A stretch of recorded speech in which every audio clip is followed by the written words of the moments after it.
દાહોદ જિલ્લાની જાલોદ પોલીસે ગતરોજ મંગળવારે સાંજે હાઈવે પર ચેકિંગ દરમિયાન મોટી કાર્યવાહી કરી હોવાનું સામે આવ્યું છે, જેમાં ડીવાયએસપી ડીઆર પટેલ અને તેમની ટીમે લીંબડી તરફથી આવી રહેલી 6 ઓવરલોડ રેતી ભરેલા ડમ્પરોને ઝડપી પાડ્યા હતા. ઝડપાયેલ ડમ્પરોની તપાસ દરમિયાન આ તમામ ડમ્પરોમાં જરૂરી દસ્તાવેજોનો અભાવ જોવા મળ્યો હતો. વધુમાં ટ્રકોમાં નિયત કરતાં વધુ રેતી ભરેલી હતી.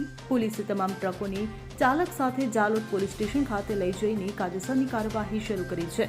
આ કાર્યવાહીએ રેતી માફિયાઓમાં ફફડાટ ફેલાવ્યો છે. ઉલ્લેખનીય છે કે દેવગઢ બારિયાની પાનમ નદી અને છોટાઉદેપુરની ઓરસંગ નદીમાં અવૈધ રેતી ખનન થઈ રહ્યું છે. રેતી માફિયાઓ રોયલ્ટીની ચોરી કરીને રાત્રિ દરમિયાન ઓવરલોડ રેતી વહન કરે છે.